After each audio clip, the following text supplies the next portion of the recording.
Graças a Deus, que tempo precioso nós temos vivido aqui nesses dias, e eu vou ter a oportunidade de pregar o sexto sermão em tão pouco tempo. Eu imaginava que depois de tudo que eu tinha feito com o Tunala lá, ia ter uma resposta. Então, estou tendo a resposta. Muito obrigado pela oportunidade. Foi bênção demais estar ali com os homens no retiro.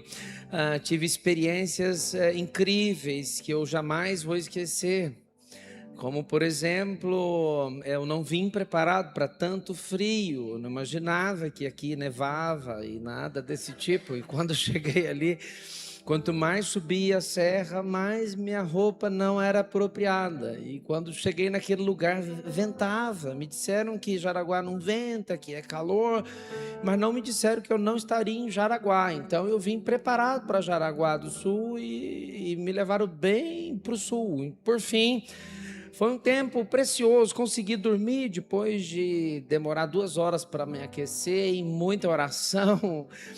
Meus pés ainda estão gelados de sexta-feira, mas o fato é que o ápice da história aconteceu no sábado pela manhã, quando eu, já habituado, fui tomar banho. Não sabia que eles não tomavam banho, mas enfim, eu fui tomar banho. Eu estava ansioso por tomar banho, porque eu não tinha tomado banho para dormir, que senão eu tomaria banho de gelo. E na expectativa de um banho quente, alguém já estava ocupando o banheiro e eu percebi que não tinha fumaça saindo daquele chuveiro. E eu comecei a entrar em crise. Eu falei, que banho será esse? Então, quando o irmão saiu do banho, e ele está entre nós, e eu não vou dizer onde ele está. Quando o irmão saiu do banho, eu falei, a água está fria? Ele disse, não, temperatura ambiente. Se você tomou banho frio, não coloquei gelo na água, eu tomei banho como estava, mas vou te ajudar, vou colocar no quente. Não sei, eu estou esperando ainda o banho quente. E então eu coloquei a mão no braço dele e ele estava gelado. Me lembro a época que eu trabalhei no hospital e pessoas geladas já tinham partido. E eu falei, esse homem não é normal. E então eu disse para ele, não tem como esquentar. Ele olhou para mim e disse assim, aqui é onde se separa os meninos dos homens. Pensei, que recepção. Como eu não gosto de ficar por baixo, né? Eu digo, pois eu vou mostrar que eu sou homem. E entrei naquele chuveiro com coragem. E tive uma experiência incrível. E não tem como espiritualizar isso, porque a água realmente estava fria. Mas sobrevivi. Como diz aquela canção. Eu aprendi a ganhar perdendo. Doeu, mas eu cresci. E cresci diminuindo. Apareci, desaparecendo. Já ouviram essa canção? Então, não vou dizer onde ele está, mas uma alegria, um revelo. E ali a gente começou uma amizade. Bem, a partir de então, eu apimentei os sermões, claro, porque eles mereciam. Era a única forma de eu pagar na mesma moeda. Brincadeiras à parte, foi um tempo muito precioso. E hoje de manhã tivemos um tempo gracioso aqui. Temos sido bem recebidos com muita água quente na casa do Wesley. Obrigado. Eu acredito que ele vai pagar uma conta de água alta, porque eu desforrei no banho quente hoje. Eu também não vou contar que ele levou uma coberta em que o meu lençol é mais grosso do que a coberta que ele levou para mim. Mas tudo bem. O Senhor está me capacitando, me treinando. Aliás, eu preguei sobre forja, estou sendo forjado em Jaraguá do Sul e vou levar recordações incríveis de todos vocês. Marcos capítulo 1, por favor. Marcos capítulo 1. O que me alegra é que depois de tudo isso, hoje eu almocei uma rabada muito gostosa e foi um tempo precioso, um lugar bem aquecido. Graças a Deus, tive uma tarde maravilhosa, minha família muito bem cuidada. Então, Eu louvo a Deus por estar com vocês. Enquanto você localiza Marcos capítulo 1, a partir do verso 14, quero trazer um abraço aqui da minha igreja, Batista Central, essa igreja que vai fazer esse ano 40 anos, uma igreja que nasceu na sala da nossa casa, pequenininha, mas com muitos sonhos, uma igreja que meu pai plantou, e depois de muitos anos, em 2018, eu assumi essa igreja por conta de uma enfermidade da minha mãe. Ele teve que tomar conta da minha mãe, mas a minha mãe, apesar de já ter feito 21 cirurgias, ela não tem facilidade para morrer. Ela está bem, eles estão plantando outras igrejas, ele com 76, ela com 73, e ela não morre, ela sempre se levanta de uma UTI. Então eu digo, que bênção, glória a Deus,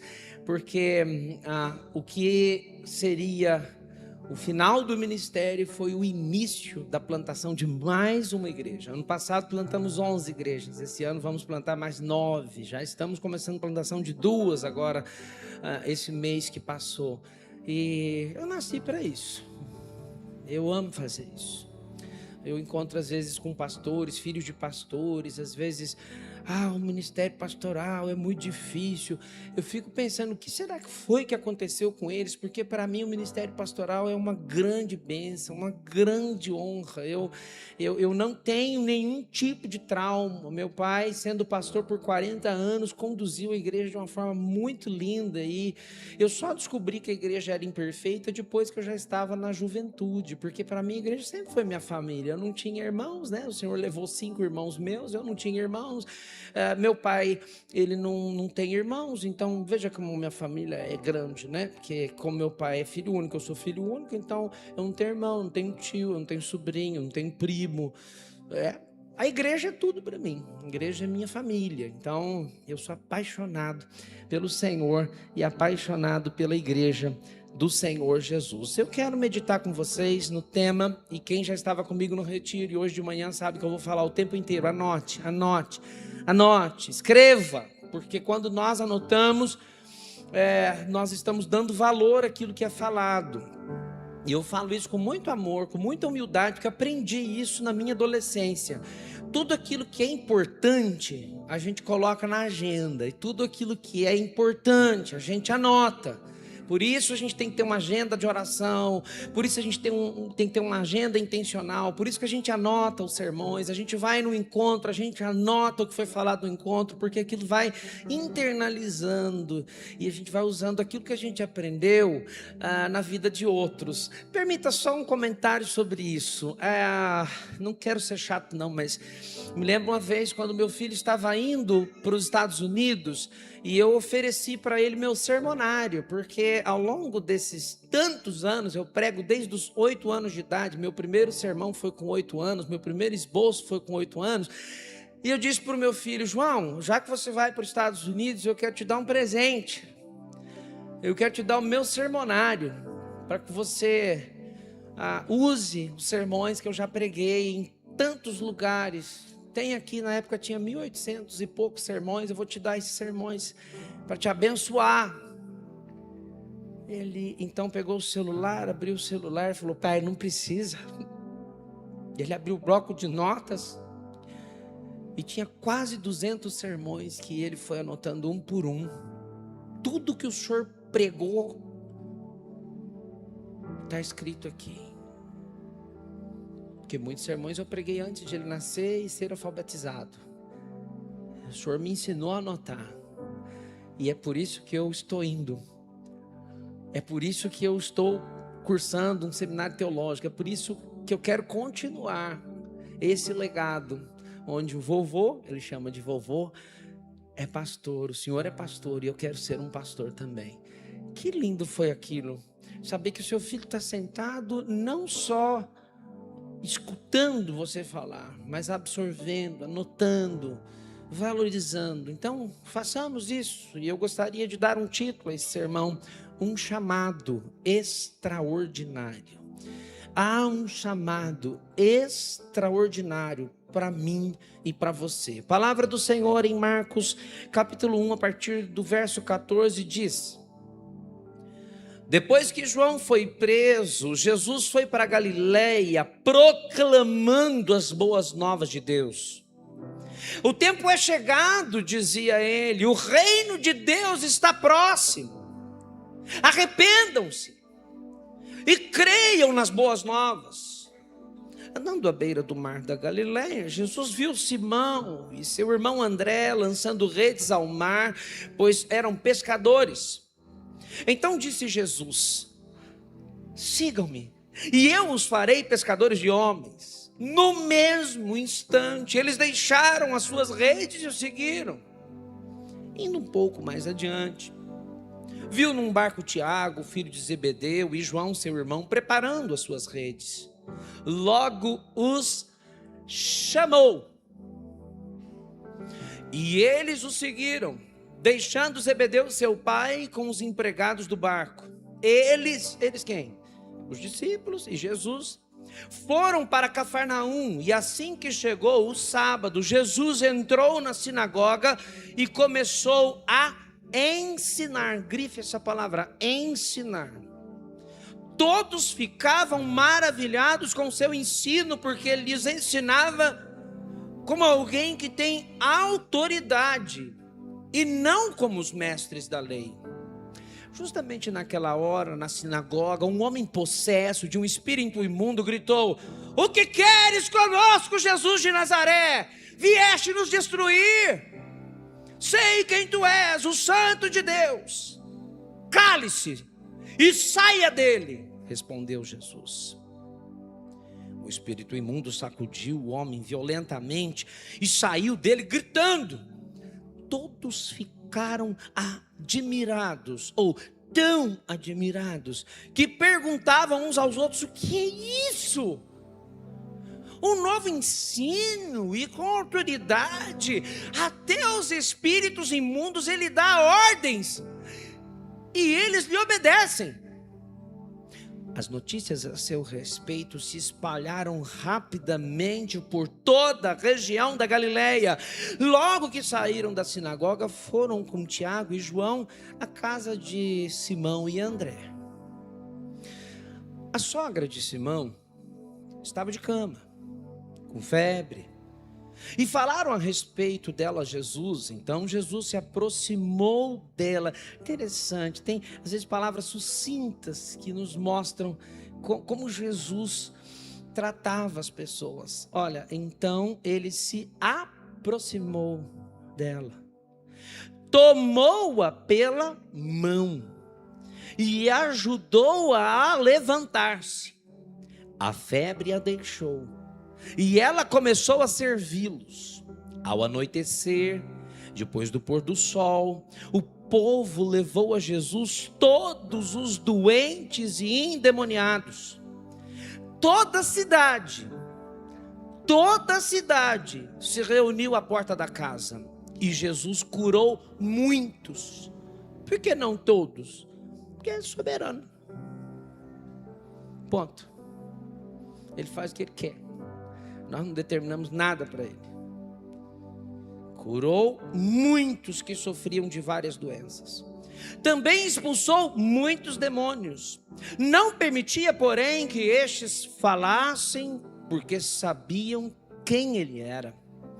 De madrugada, quando ainda estava escuro, Jesus levantou-se, saiu de casa e foi para um lugar deserto, onde ficou orando.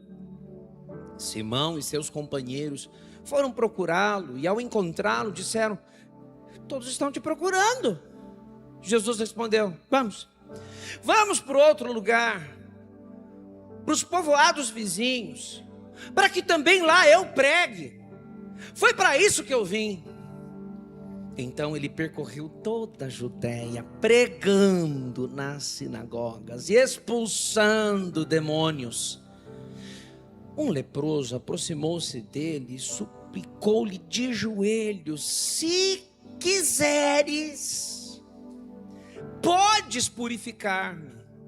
Cheio de compaixão, Jesus estendeu a mão, tocou nele e disse: quero, seja purificado.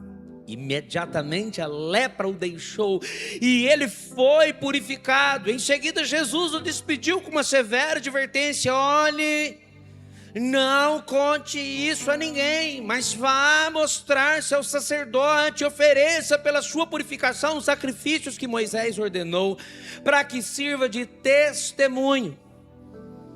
Ele, porém, saiu e começou a tornar público o fato, espalhando a notícia.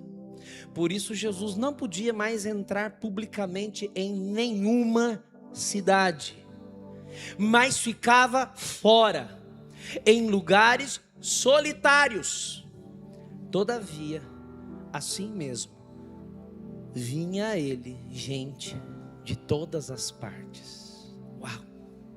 Que texto incrível, que narração incrível. Quando nós olhamos para Marcos capítulo 1, nós percebemos que Jesus aqui inaugura o seu ministério, deixando claro aos seus discípulos sobre suas funções ministeriais. E ele deixa claro, não é ensinando verbalmente, mas é dando o exemplo de como deveria ser o ministério deles.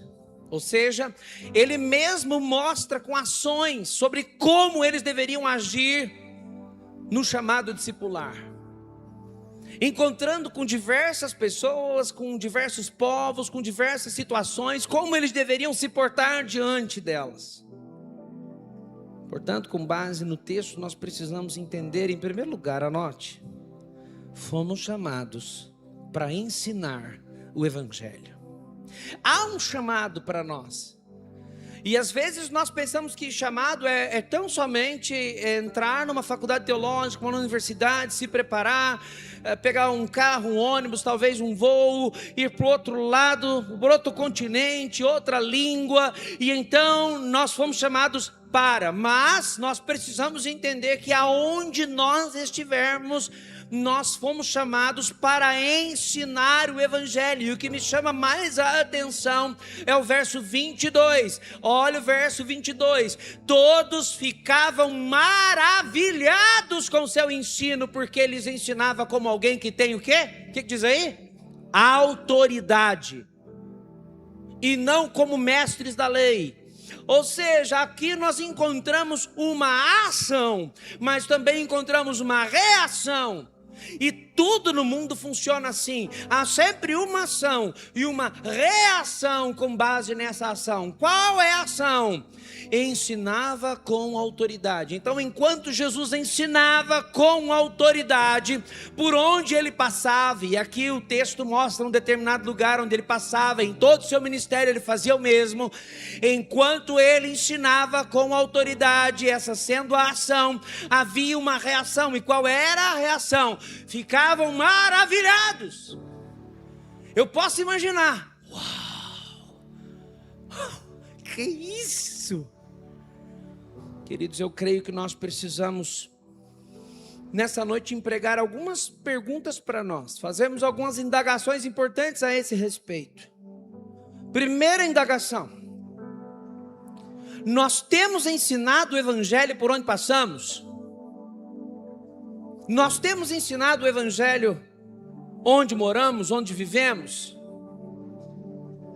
Eu tenho aprendido nos últimos anos, apesar de ter sido missionário e apesar de ter pregado em muitos lugares, em mais de 21 estados brasileiros e 20 países, eu tenho aprendido que por muitos anos eu negligenciei as pessoas que estavam mais perto de mim.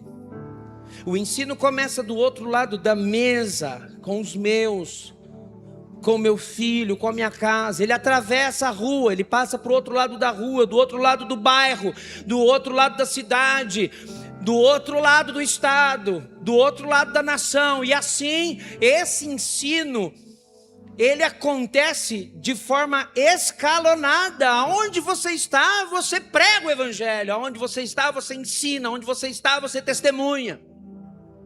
Uma pergunta: você mora num determinado lugar, você tem ensinado o verdadeiro Evangelho? Porque o Evangelho é boas novas, o Evangelho transforma, o Evangelho liberta.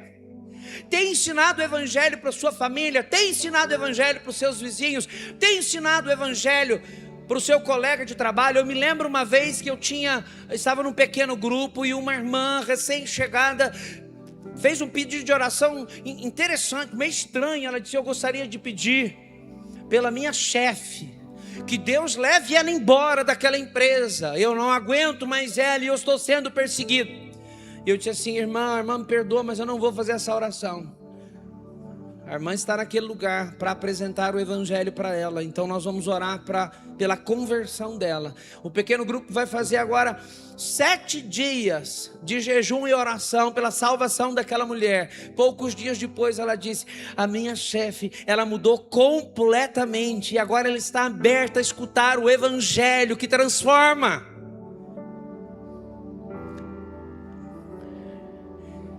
É muito fácil se afastar de quem nos persegue, mas será que aquelas pessoas não são alvos que o Senhor colocou em nosso ministério?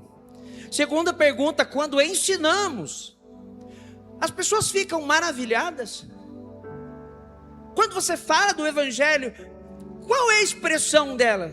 Uau, ou entendi nada, ou sério? Quantas vezes eu converso com pessoas na cidade e alguém diz assim: nossa, você conhece fulano? Ele faz academia comigo. E eu penso: bandido. Eu não sabia que ele era crente, mas podia estar evangelizando lá na academia. Por que não está fazendo isso? Terceira pergunta: nosso ensino se assemelha ao ensino de Jesus ou ao ensino dos mestres da lei? A resposta está onde? Na autoridade. Qual que era a diferença? Bem, os mestres da lei, eles tinham domínio na Torá, mas eles não tinham a autoridade de Jesus. Por quê? O que dá autoridade não é somente porque Jesus é o Filho de Deus, não. O que dá autoridade para você apresentar o verdadeiro evangelho é você viver o evangelho. Isso falamos pela manhã, e vale a pena você acessar a playlist da igreja. Eu não tenho como causar transformação, eu não tenho como causar uma reação positiva. Uau, que autoridade, se eu não estiver vivendo o evangelho. Portanto, nós fomos chamados para ensinar o evangelho com autoridade, não é um ensino qualquer. Segunda lição que eu gostaria de extrair é: fomos chamados para libertar os cativos. E isso me parece que saiu de moda. Me parece que, até quando a gente fala, me parece que algumas pessoas do nosso meio, elas ficam meio assim: uau, nós somos batistas. Pois é, nós somos batistas.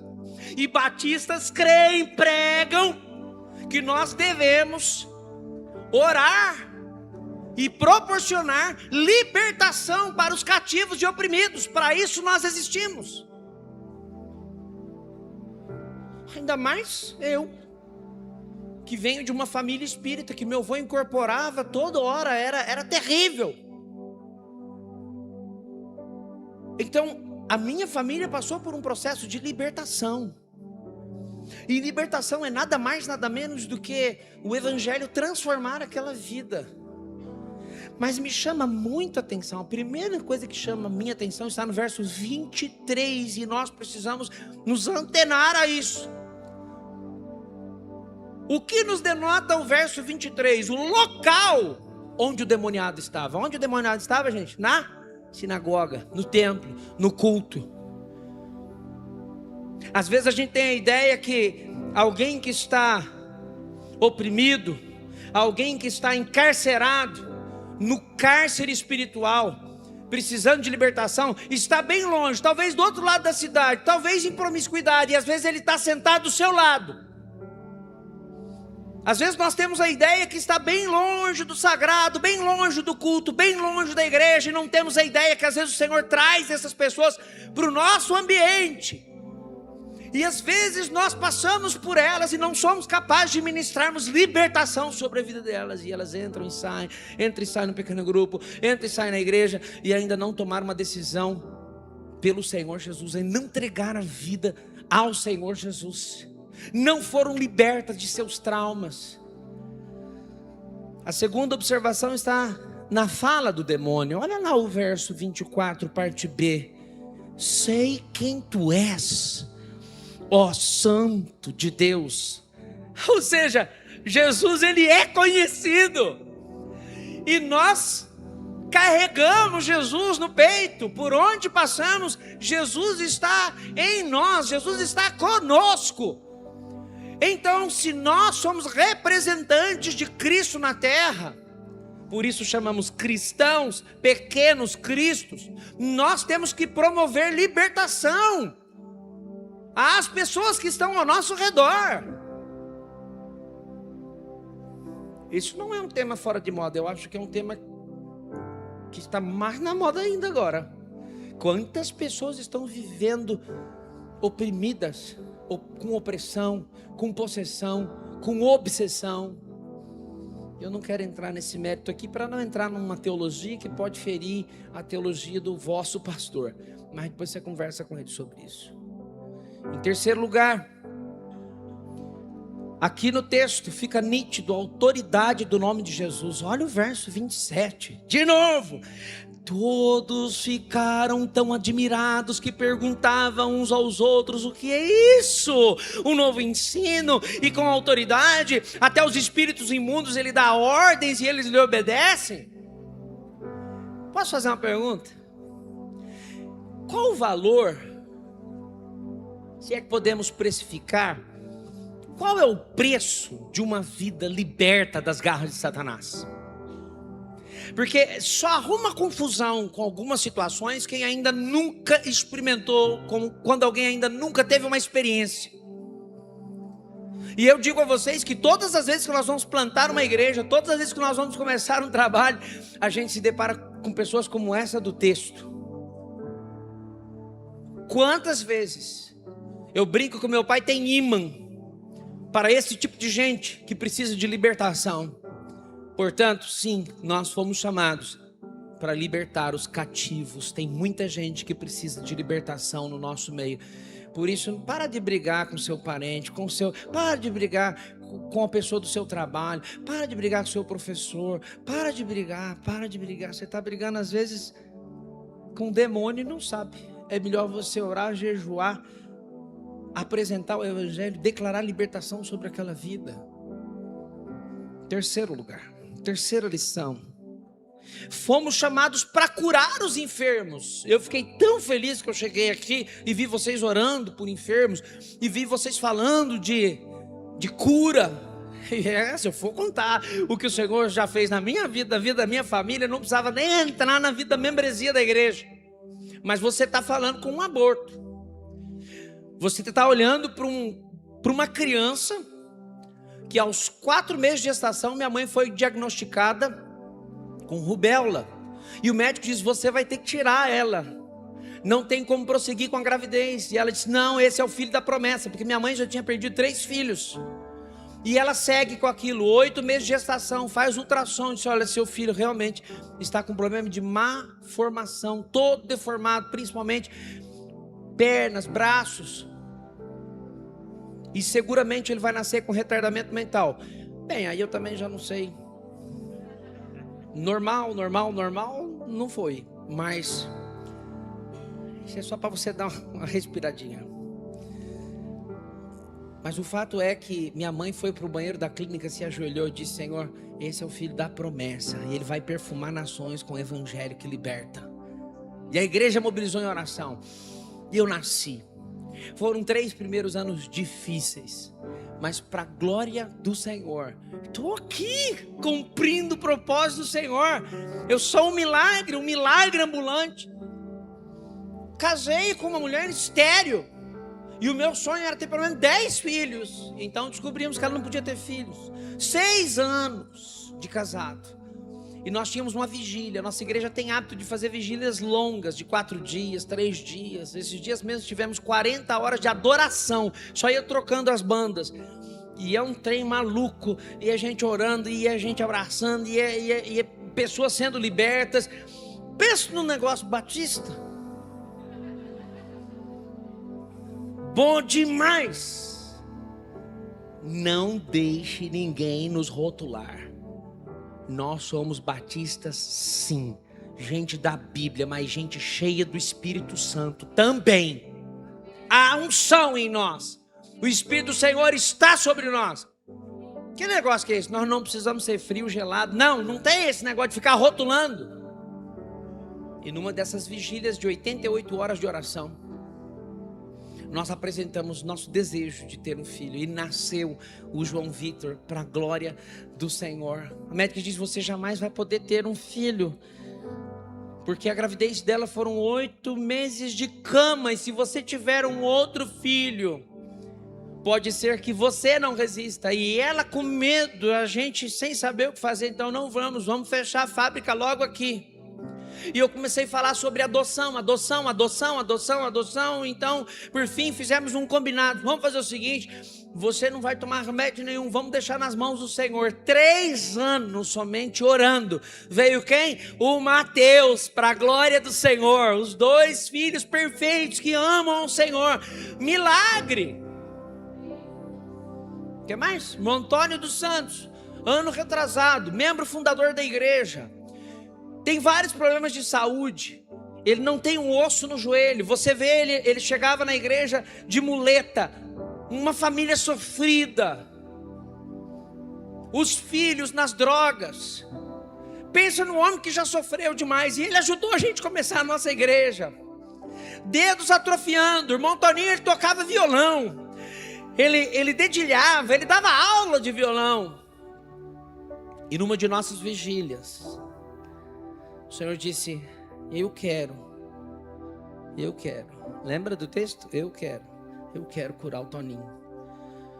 Sem estardalhaço, todo mundo orando, todo mundo na sua, quietinho. E eu chamei o pastor Rodrigo, falei: pastor, pega o violão, traz aqui. Pegamos o violão, eu coloquei no colo do Toninho, digo: Toninho, toca. Ele começou a chorar e falou: como que eu vou tocar? Olha meus dedos. Toninho, põe a mão no violão e toca em nome de Jesus. Eu não tenho fé para isso, pastor, o senhor me perdoa. Toninho, em nome de Jesus, põe a mão no violão e toca. E quando ele pega o violão nas mãos, os seus dedos começam a voltar ao normal e ele começa a tocar. Enquanto ele tocava, pusemos as mãos no seu joelho e oramos pelo seu joelho. Não aconteceu nada no joelho. Ele saiu mancando, as pessoas ajudando ele, colocando ele no carro para ir embora. E eu falei: tá bom, já tocou, já tá certo. Mas aquilo me incomodava. Outro domingo eu estou chegando de carro, 8 dias depois eu estou chegando de carro. Quem estava vindo andando sem muleta assim? O Toninho. E ele me viu de longe e fez assim, ó. O que aconteceu, Toninho? Rapaz, fui fazer exame, nasceu osso onde não tinha osso. E ó, ele fazia assim: curado. Quer outro nome? Eu posso passar a noite aqui, porque agora já está no 6º sermão mesmo, a gente pode ficar até segunda-feira. Maria dos Santos Aguiar Silva. A irmã Maria estava acamada há meses, não andava mais, não saía para nada, acamada, sendo cuidada na cama. Uma das filhas, gêmeas, a Leila e a Sheila, me ligaram, disseram: pastor, por favor, venha orar pela minha mãe, ela está sofrendo muito. O esposo dela é meu diácono, irmão Hermes. E então cheguei na casa, sabe aquela fé que a gente tem? Tipo assim, vou orar para Deus aliviar a dor, até levar. Porque às vezes essa é a fé que a gente tem. A gente fica ali meio que em cima do muro, a gente não sabe se ora, dizendo assim: Senhor, levanta, seja curado, e dá a impressão que a gente está querendo mandar em Deus. Ou a gente fica meio tímido ali.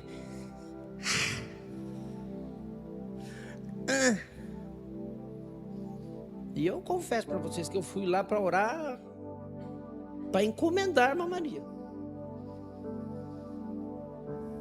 A minha insanidade foi tão grande que eu disse assim: traz a irmã Maria na sala. A mulher não anda. Aí as 3 filhas, o marido tentando arrastar a irmã Maria. O que aconteceu com a irmã Maria? Travou no corredor, não conseguiu trazer a irmã Maria, ela não passava no corredor. Ali ela ficou. Ali minha fé foi testada. Eu me ajoelhei.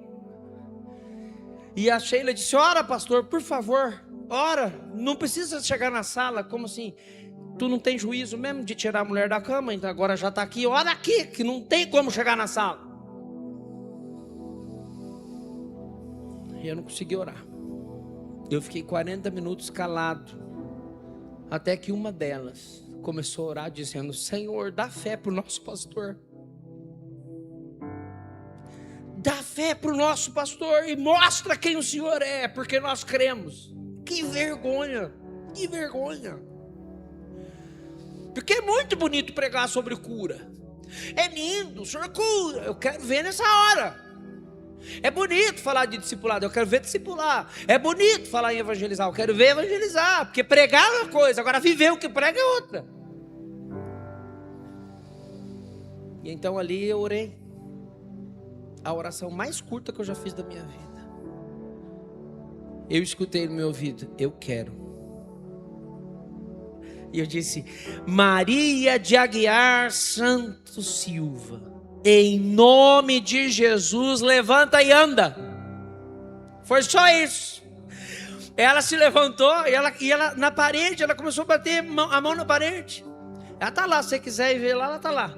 E ela fazia assim, ó: eu estou curada, e saiu correndo para a rua. Falei: pronto, agora foi curada, vai morrer atropelada, porque saiu apertando campainha das vizinhas, dizendo: estou curada, estou curada, estou curada. Trouxe os vizinhos para a casa dela.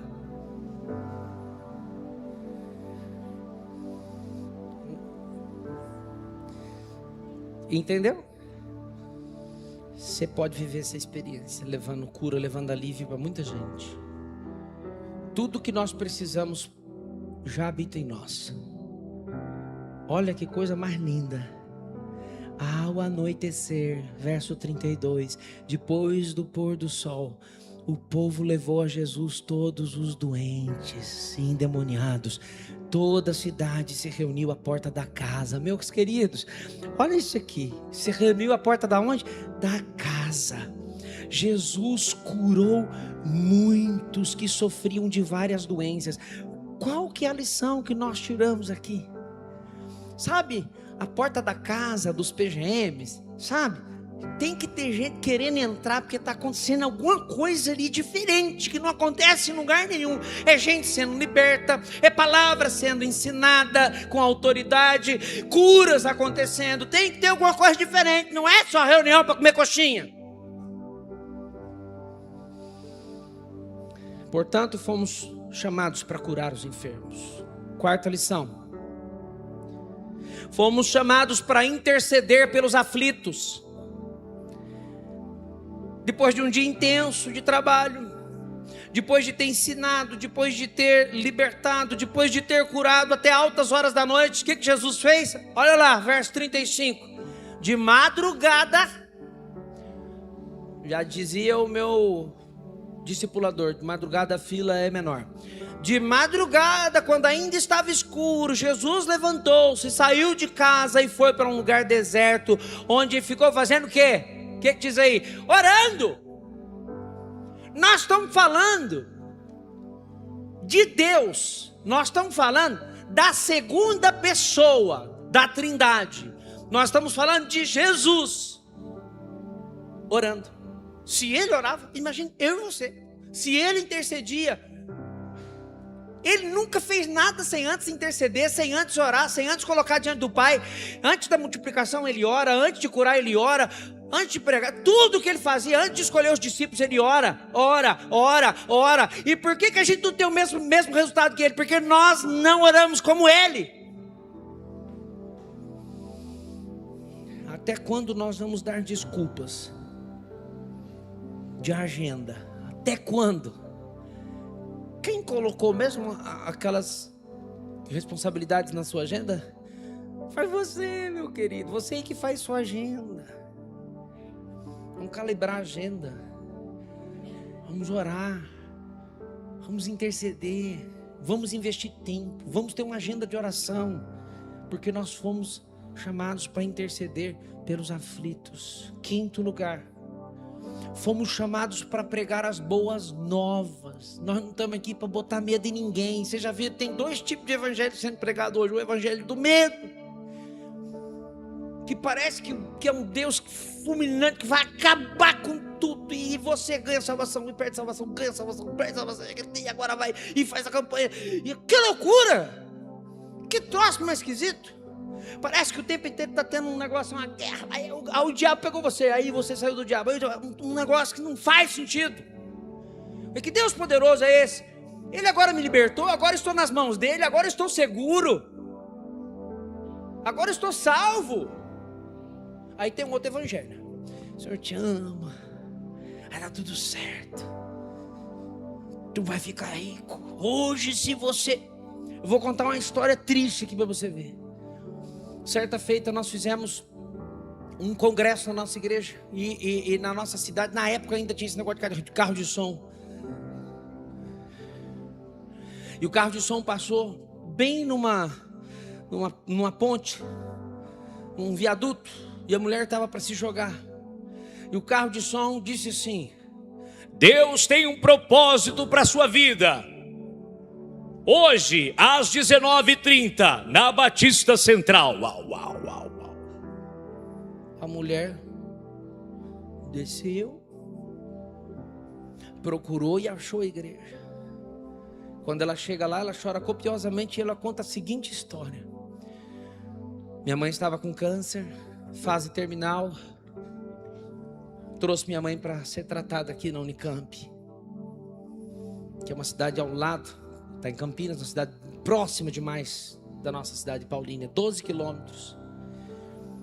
Eu era da igreja, sou da igreja X. E na igreja X entregaram a palavra que essa doença não era para a morte, mas que eu tinha que fazer uma campanha. Eu fiz a campanha de 7 semanas. Eu dei tudo que eu tinha, eu dei meu salário, eu dei minhas economias. Inclusive eu parei de trabalhar para cuidar da minha mãe aqui. Por fim eu tinha que fazer, e se eu falar o nome da campanha, você já vai saber qual igreja é. Nós não estamos aqui para falar mal de igreja nenhuma. Então se você fizer a X campanha, o Senhor vai curar tua mãe. Ela vendeu a casa dela. Vendeu a casa dela e colocou nessa campanha. A mãe morreu. A mãe morreu, ela não tinha mais emprego, ela não tinha mais casa, ela não tinha mais dinheiro e ela não tinha mais nada. Então alguém bondosamente disse: eu levo você para minha casa. Uma obreira dessa igreja levou ela para a casa dela. E essa obreira abusou dela por muito tempo. Abusou sexualmente dela. Até o dia em que ela disse: não quero mais. Porque esse é o Deus que em muitos lugares é pregado. Vocês não têm ideia o tanto de gente que chega quebrado na igreja, que vem de um ambiente religioso, de pastor que de pastor nunca foi nada, de crente que crente nunca foi nada, pessoas que são laudadas, pessoas que estão tomando remédios, tarja preta, porque foram abusados dentro desse ambiente. Não deveria, esse ambiente deveria ser ambiente de cura, de restauração, de cuidado. Então nós ligamos para a igreja batista da cidade dela, no Triângulo Mineiro, e dissemos: cuide dela. Nós fizemos uma vaquinha entre todo mundo que estava na igreja, pagamos as contas dela, colocamos ela no ônibus. Ela entregou a vida para Jesus, porque nem para isso esse povo presta, para pregar o evangelho que liberta. Não tinham apresentado Jesus para ela, tinham apresentado a igreja para ela, e não Jesus. Ela entrega a vida para Jesus, ela volta para a cidade dela, ela é acolhida por uma igreja batista nossa lá, e para a glória do Senhor, o Senhor fez muitos milagres na vida dela. Vocês estão entendendo? Nós precisamos interceder pelos aflitos, tem gente precisando. Então, em quinto lugar, fomos chamados para pregar as boas novas. E é impressionante o foco de Jesus. Olha o verso 36, eu não vou ler, mas Jesus ele acaba de fazer tudo aquilo, e então o povo está procurando ele, e quando chega para procurar ele, ele está orando, e aí parece que os discípulos dão um queima nele. Sério que o senhor veio orar aqui de madrugada e não falou nada para nós? Tipo, a gente estava te procurando. Olha como é que ele responde: ô gente, vou falar um negócio para vocês, tem outros povoados que ainda não receberam a palavra, eu preciso ir pregar, eu preciso pregar as boas novas, eu tenho pressa de pregar as boas novas. Para de arrumar confusão, vocês nem vieram orar ainda, estão mexendo a paciência, vamos pregar.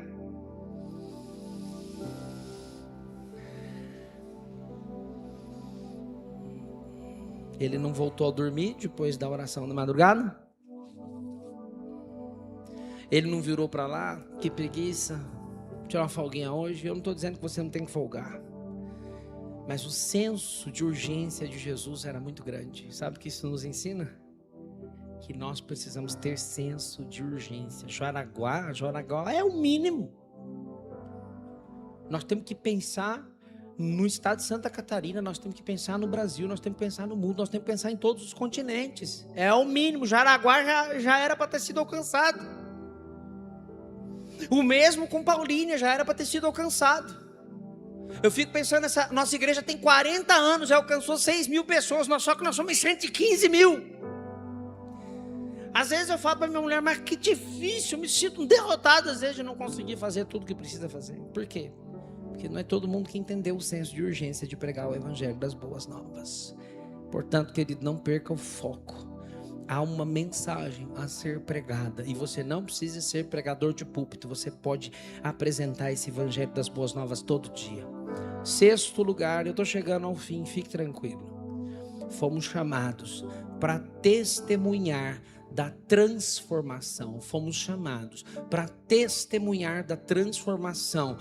Depois de Jesus ter curado o leproso, veja o que ele disse para o leproso. Olha lá, verso 45. Olhe, não conte isso a ninguém. Eu acho engraçado isso. Não conta para ninguém. Mas vá mostrar seu sacerdote e ofereça pela sua purificação os sacrifícios que Moisés ordenou, para que sirva do quê? De testemunho. Ele, porém, não contou nada para ninguém. É isso que está escrito aí? Ele, porém, saiu e começou a tornar público o fato, espalhando a notícia. Bem, vamos fazer um contraponto aqui. O Senhor Jesus olha para ele e fala, não conta nada para ninguém. Ele conta para todo mundo. Aí Jesus fala para nós, conta para todo mundo. A gente não conta para ninguém. Tem alguma coisa errada. Tem alguma coisa errada. Conta, Aí o cara conta. Conta. Tem vergonha.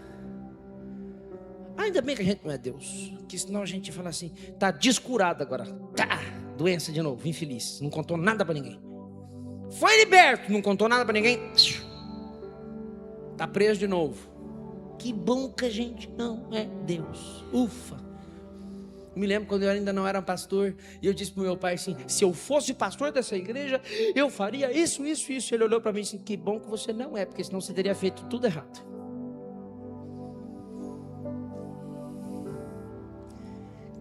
Conta para todo mundo que Ele tirou você do vício. Conta para todo mundo que Ele tirou você da promiscuidade. Conta para todo mundo que você não é mais escravo da bebida, que você não é escravo mais da prostituição. Conta para todo mundo que Ele restaurou sua família. Conta para todo mundo que Ele te libertou e você não está mais sob o domínio de Satanás. Conta para todo mundo que agora você consegue dormir à noite, porque você passou muito tempo sem dormir. Conta para todo mundo que Ele te libertou daquela depressão profunda. Conta para todo mundo que Ele te libertou da ansiedade, mas acima de tudo, conta para todo mundo que se você morrer hoje, você vai para os céus na presença do Senhor. Conta para todo mundo que o inferno não tem mais poder sobre a sua vida. Conta para todo mundo que você era triste, mas agora você é feliz, independente das circunstâncias. Conta para todo mundo. Testemunha. Abre a boca.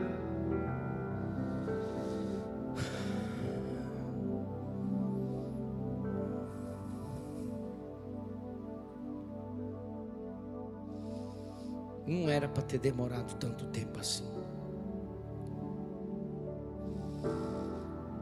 Por que a gente vai para um salão de beleza, para o barbeiro, para a manicure, e a gente não é capaz de contar para ele, para ela, o que o Senhor está fazendo?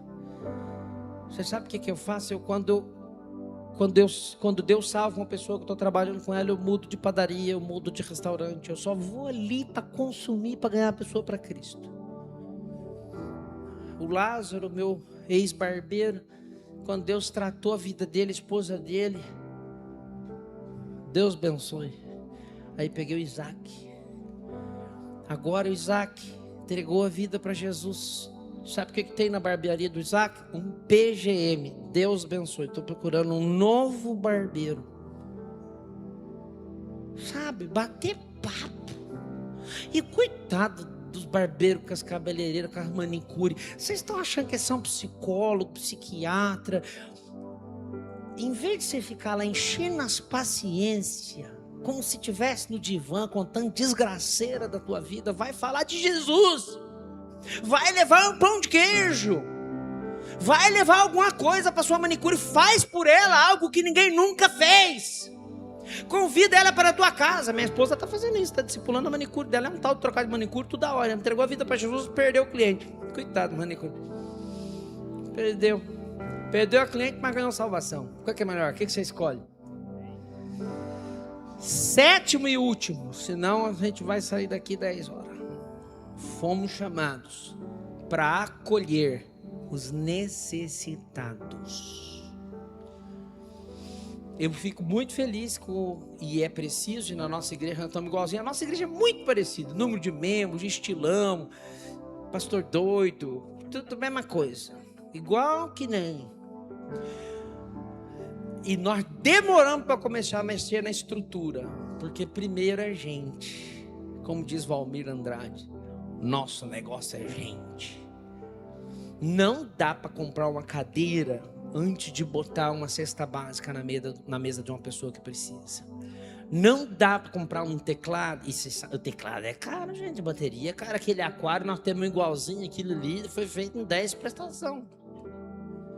Não dá para fazer isso e deixar o missionário sofrendo lá no campo. Então tudo isso é feito enquanto ou depois que nós estamos acolhendo gente, cuidando de gente. Nós não podemos fazer isso na frente de cuidar de gente. E ainda que a gente tenha estrutura, é para acolher gente. Não é para ter uma igreja que abre uma vez por semana, aquele trem que fica aquele patrimônio de não sei quantos milhões. Você olha assim, com as graminhas tudo cortadinha, não tem um cascado na parede, é tudo lindo. E fica fechado semana inteira. Não tem um contraturno, não tem um trabalho para receber criança, não tem um trem para cuidar de idoso. O idoso fica lá jogado no canto, não tem um projeto. A nossa igreja hoje, ela foi além da geografia da igreja. Hoje nós temos a chave já passamos por várias escolas, nós temos chave do colégio municipal hoje, a parte noturna é nossa, o prefeito deu a chave do colégio para nós, então nós estamos lá com a tropa, lá com o nosso Instituto Batista. Mas dá uma espiada no verso 45, sim, porque esse último ponto, ele está evidente no verso 41, mas não está tão explícito no verso 45, mas veja comigo o 45. Ele, porém, saiu e começou a tornar público o fato. Ele, o cidadão foi curado, espalhando a notícia. Por isso Jesus não podia mais entrar publicamente em nenhuma cidade, mas ficava fora, porque não tinha guarda municipal, não tinha PM que dava conta do trânsito. Onde Jesus passava era aquela molação que todo mundo queria conhecer Jesus. E ele estava em lugares solitários. Todavia, assim mesmo, vinha gente a ele. Gente de toda parte. Nós aprendemos 2 movimentos aqui. Qual que é o primeiro movimento? Ir. Você percebeu que no começo do texto Jesus ia por toda parte?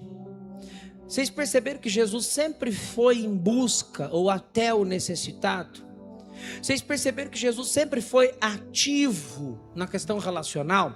Vocês perceberam que Jesus sempre provocou encontros intencionais? Por exemplo, a mulher samaritana. Jesus foi até a mulher samaritana. Jesus mudou a viagem dele, mudou a estrada dele para passar ali, porque ele queria não só salvar a mulher samaritana, mas a cidade toda. Zaqueu, Jesus foi até Zaqueu.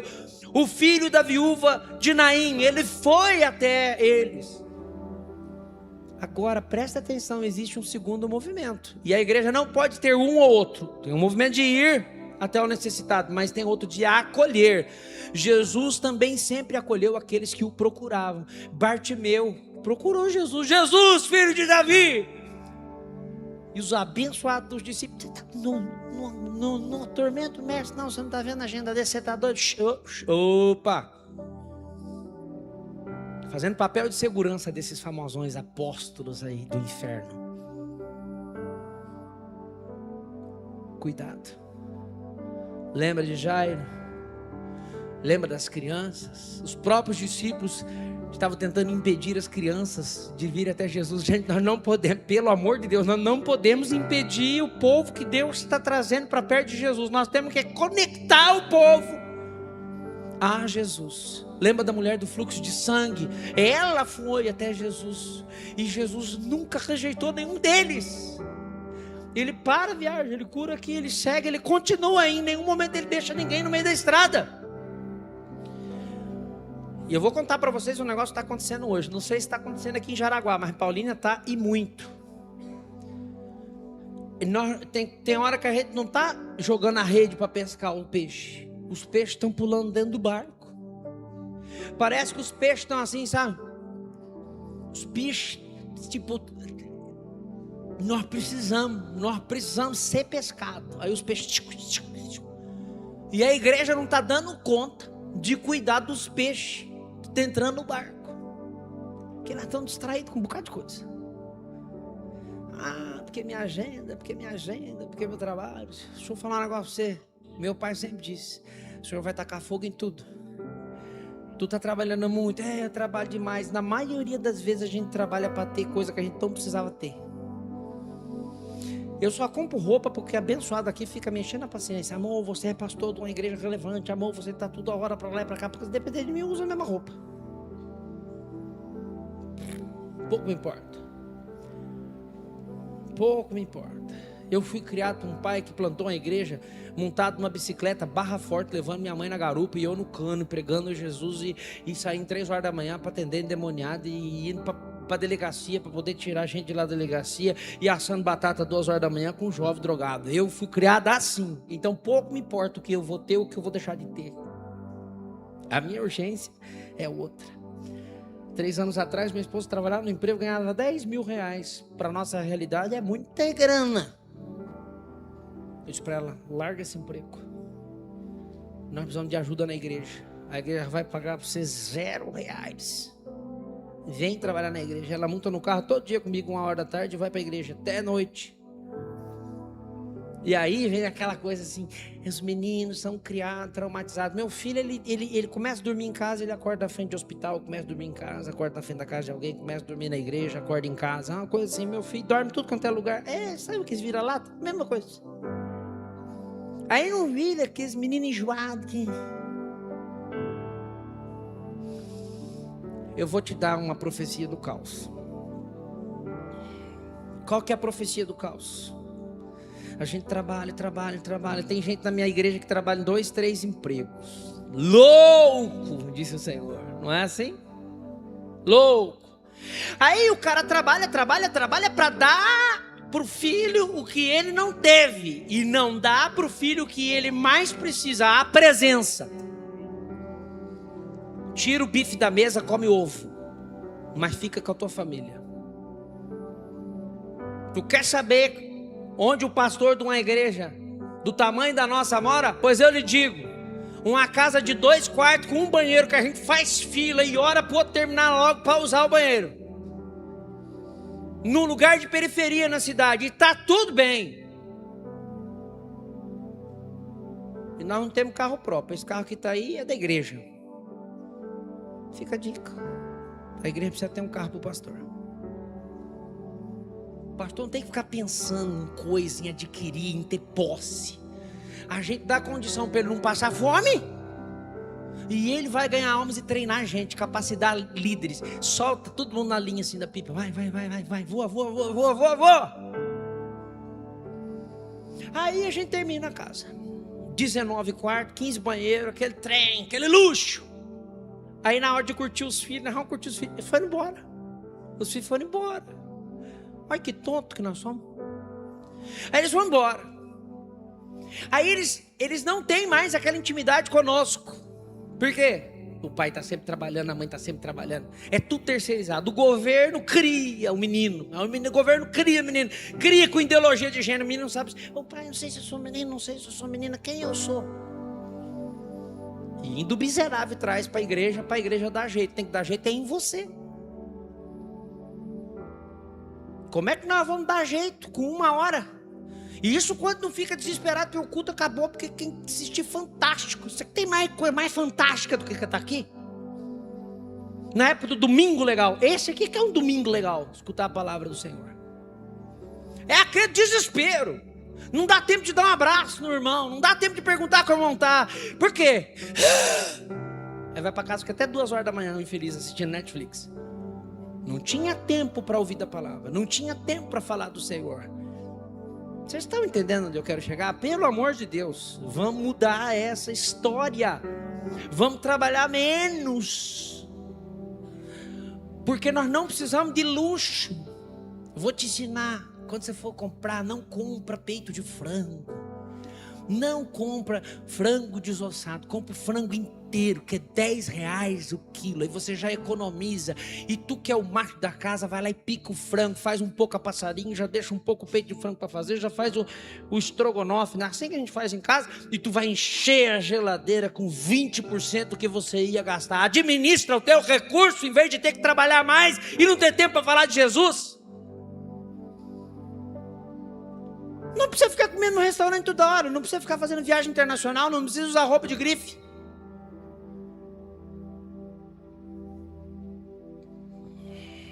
Tá bom, vai. Conclusão.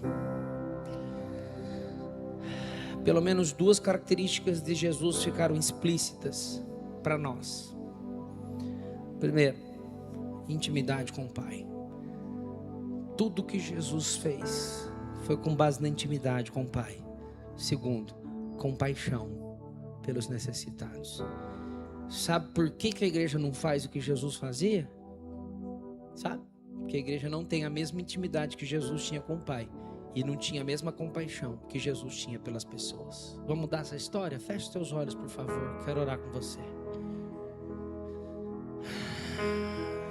Tenha misericórdia de nós, Senhor. Tenha misericórdia de nós, Senhor. Nós clamamos ao Senhor nessa noite por misericórdia, Senhor. Perdoa-nos, Senhor, porque a Tua palavra nos confronta de uma forma tão profunda que chega a doer, Senhor. Perdoa-nos, Senhor, porque muitas vezes nós não temos tempo para Ti, não temos tempo para as pessoas que o Senhor colocou na nossa vida, nosso cônjuge, nossos filhos, nossos pais. Abandonamos os filhos para o governo, para a escola, abandonamos os pais que tanto nos serviram sozinhos numa casa ou numa casa de repouso. Ah, Senhor, tenha misericórdia de nós, isso não é cristianismo. Abandonamos o órfão, a viúva, enquanto o Evangelho diz que esse é o verdadeiro evangelho: cuidar dos necessitados, cuidar dos órfãos, cuidar das viúvas. Perdemos tempo com ideologias, com politicagem. Perdemos tempos com brigas infundadas. Perdemos tempo querendo saber se nós somos melhores do que a igreja A, B, C ou D. Se somos melhores do que os assembleanos, nazarenos, presbiterianos. Que bobagem! Nós precisamos de todos eles para ganhar a cidade de Jaraguá do Sul para o Senhor. Então traga um avivamento em todas as igrejas que professam o nome do Senhor Jesus aqui em Jaraguá. Que unamos forças para fazer o Senhor conhecido aqui. Perdemos tempo para correr atrás do vento, para ter, e deixamos de ser. Senhor, transforma a nossa vida, Senhor. Transforma a nossa postura, Senhor. Nós queremos começar a ensinar o Evangelho e as pessoas olharem para nós e ver que autoridade essa pessoa tem, porque ela cumpre o Evangelho. Queremos, ó Pai, chegar àqueles que estão cativos, oprimidos, aqueles que estão encarcerados no pecado, que estão no lamaçal do pecado, que estão aprisionados, pessoas que não sorriem mais, que estão deprimidas, e queremos declarar, pregar, orar por libertação. Queremos, ó Pai, orar por pessoas que sofrem, e muitas enfermidades são de cunho emocional, de cunho espiritual, e também cremos que o Senhor pode curar enfermidades físicas, porque o Senhor ainda opera milagres nos nossos dias. E pedimos: visita aquela criança no hospital agora, visita aquela criança ali em Curitiba, Pai, em nome de Jesus. faça, Senhor, algo sobrenatural. Clamamos, Senhor, para que a tua igreja se desperte a pregar o verdadeiro evangelho, o evangelho das boas novas. Fomos chamados para isso, fomos chamados para testemunhar. Tira a vergonha, tira o medo, porque o amor lança fora todo medo. Nós queremos contar para todos quem o Senhor é e o que o Senhor já fez em nós. Ajuda-nos a acolher as pessoas que o Senhor já está trazendo. É no nome de Jesus que nós oramos. Amém. Se essa palavra falou com você, eu quero desafiar você a sair do seu lugar agora e vir aqui no altar. É um desafio de fé. Saia do teu lugar. Se você quer dizer: Senhor, conta comigo, Senhor, usa minha vida, Senhor, pode contar com a minha família. Saia do teu lugar agora. Agora, em nome de Jesus, em nome de Jesus, em nome de Jesus, em nome de Jesus, em nome de Jesus, em nome de Jesus, em nome de Jesus. Venha, venha, venha. Diga sim para o Senhor. Sim, eu fui chamado para isso, Senhor. Eu fui chamado para isso, Senhor. Venha, venha. Eu fui chamado para isso. Eu não quero ficar fora do avivamento que o Senhor está trazendo na nossa nação. Senhor, olha as pessoas que estão vindo dizendo sim para o Senhor. Muda a vida delas. Cada passo no corredor que elas estão dando agora, Senhor, vai tratando a alma, vai tratando o coração, vai dando propósito para elas em nome de Jesus. Venha. Mais alguém que ainda não entregou a vida para Jesus, venha, venha. Aleluia. Ganhar o mundo inteiro, que a minha alma se perder sem ti, Senhor. Adore com essa canção. Que adianta eu juntar os meus tesouros e me esquecer daquele que me amou? Se eu não tenho a ti, não tenho nada, nada eu serei sem ti, Senhor. Só tua presença, só tua presença é o que me basta. Eu te levarei por onde eu for. Se eu não tenho a ti, não tenho nada, nada eu serei sem ti, Senhor. Só tua presença é o que me basta. Eu te levarei por onde.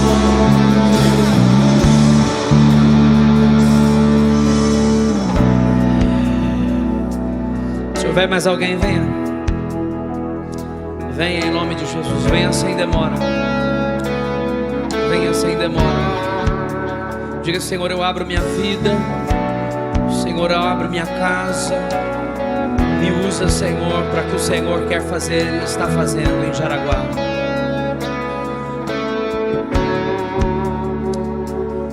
Senhor Jesus, nós reconhecemos, Pai, que muitas vezes nós temos muito mais preguiça que disposição de compartilhar o Teu amor com pessoas.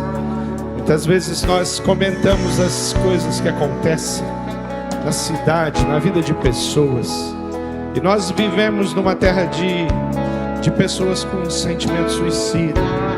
Hoje pela manhã foi orado com alguém aqui com sentimento suicida. Eu sei que o Senhor tem uma obra linda para fazer na vida de famílias, e pessoas hoje que são enquadradas como suicidas, ou pessoas que têm sentimento suicida, vão se tornar líderes de pequenos grupos na nossa igreja, vão se tornar discipuladores. Eu quero clamar a Deus para que o Senhor faça com que Vida Nova não esmoreça em momento algum, nem aqui, nem em Guaramirim, nem lá em Pomerode. Nós não queremos alcançar todos os haitianos que estão chegando na cidade, e chegou mais nos últimos dias. Clamamos para que o Senhor nos dê condição de vibrar com cada alma alcançada, cada vida entregue. Nós queremos, como igreja, reconhecer, Pai, que o Senhor é aquele que tem todo o poder e autoridade, e lança peixes no nosso barco. lança fruto nos nossos cestos. E nós estamos aqui para dizer que nós queremos nos apresentar, Pai, como porta-vozes, aqueles que anunciam, que não param de falar, que não deixam de falar. O Senhor é o Deus da misericórdia. E eu sei que muitas vezes, Deus, nós ficamos tão concentrados nos nossos problemas e nas nossas lutas, e muitas vezes nós ouvimos a voz do inimigo que nos impede de avançar. Então tire todo o bloqueio. Cada homem que participou do nosso retiro, todas as mulheres da nossa igreja, todos os casais, todas as famílias que estão chegando, eu quero colocar diante do Senhor. E tem mais, nós cremos que pode haver um avivamento nesse lugar. Por isso que eu oro por toda a comunidade luterana, Pai, que tem tantos espaços lindos, grandes na nossa cidade. Deus, faz um sopro de avivamento sobre os luteranos, para que Jaraguá possa ter, Deus, junto com os batistas e outros, a força dos luteranos para pregar o Evangelho. Eu clamo pela vida do pastor Cláudio e todos os pastores da Assembleia de Deus, pedindo que o Senhor visite aquele lugar, que eles continuem firmes, avançando, plantando igreja em todos os cantos, Pai. Pai, o Brasil tem muitas cidades que você tropeça em igreja uma do lado da outra, mas Jaraguá não é assim. Não tem igreja suficiente hoje, estrutura suficiente para que essa cidade possa te adorar. Eu oro pela vida da The Way, eu peço pelo pastor Jota, eu clamo para que o Senhor visite eles ali, derrame graça sobre o coração. Eu oro pelo pastor Osli na casa de oração, todos os outros pastores, pastor Cláudio, peço que o Senhor derrame graça naquele lugar.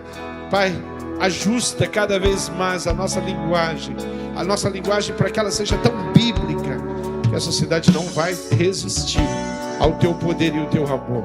Eu peço pela Prime, o Jamerson, eu peço pelo Petri lá na Somos, eu peço pelo pastor José, derrama graça sobre ele, nossos queridos irmãos metodistas, o pastor Ivan, cuida daqueles queridos ali, tantos pastores. Eu peço pelo nosso irmão querido, pastor que é referência no meu coração, no nosso coração, que é um pastor que tem abençoado tanto a minha vida, Deus, que é o pastor Alain da Primeira Igreja Batista, um amigo que o Senhor me deu, pastor Alanzinho, pastor Éder, faz esse povo avançar com o Evangelho. Pai, essa cidade precisa, em nome do Senhor Jesus, encher as casas de pequenos grupos. Nós queremos esbarrar, nós queremos congestionar a cidade, Pai, nas noites, porque os irmãos estão indo para os encontros, estão indo para as casas, levando seus convidados. O Senhor pode fazer isso em Jaraguá, Deus, em nome de Jesus. Tem cemitérios nessa cidade que são incansáveis, eles estão lá recebendo pessoas, e nós não queremos que pessoas cheguem ali, o corpo dessas pessoas cheguem ali sem antes ter uma grande experiência contigo. O Senhor é aquele que salva, que restaura, que muda a história. Visita, Deus, os nossos queridos, qualquer igreja nesse lugar, né? Na nossa cidade, na nossa região, na nossa querida Santa Catarina, que esteja enganando, pregando o evangelho anátema, Deus, que esteja roubando das pessoas. Nós clamamos, Pai, derruba essas igrejas, mas transforma a vida das pessoas que lá estão, mesmo que estejam buscando riqueza, prosperidade, que elas encontrem Cristo no final da busca delas, mesmo que a busca não seja tão nobre, mas o Senhor é Deus de misericórdia, e é Deus que pode salvar. E eu quero orar por cada querido que está aqui diante de mim. Tem líderes de pequenos grupos aqui, tem líderes de ministérios aqui na frente, tem pai, tem mãe que são líderes dentro da sua casa, que lideram crianças. Que o Senhor empodere eles com o teu amor, com a tua graça, com a tua misericórdia, com a tua unção. Toca o lábio deles com a palavra, do jeito que fez com o profeta Isaías, para que eles possam de fato, Deus, de uma forma muito tremenda e extraordinária, mudar a história das nossas crianças, cada uma delas, ideologia nenhuma vai persuadir nossos filhos, Pai, porque nós vamos pregar um tom tão alto, uma voz tão firme, que eles não vão ter dúvida da onde se encontra a verdade. Eu quero te agradecer por tudo. Agradecer porque nós vivemos nesse final de semana até aqui. E não acabou, porque terça-feira vamos estar juntos. Te agradecer porque o Senhor falou ao nosso coração. Trouxe irmã Miriam, trouxe o pastor Estes, para que a gente pudesse ser desafiado. E eu só tenho a te agradecer. Cuida, mas cuida, mas cuida. Cada família. E eu quero pedir uma bênção muito especial para a Igreja Batista Central em Claudinha. Todos aqueles pastores que o Senhor me apresentou, todos aqueles líderes, famílias, gente que me recebeu de um jeito tão nobre, tão precioso. Vai lá, visita eles em todos os campos, seja na Espanha, seja no Chile, seja no interior de Minas, no interior de São Paulo, aonde o braço da Igreja Batista Central está alcançando. O Senhor vai lá, Pai. Toque, transforma, muda, olha todas as necessidades que eles têm. Abençoa essa escola que está nascendo lá. Essa é a minha oração. E eu oro agradecido, declarando, Deus, que o teu amor tremendo, a tua graça, a tua misericórdia, o teu consolo, Espírito, é o que nos vai conduzir até em casa, cheios da tua presença. Em nome do Senhor Jesus. Amém. Aleluia. Dá um abraço forte no teu irmão aí. Aleluia.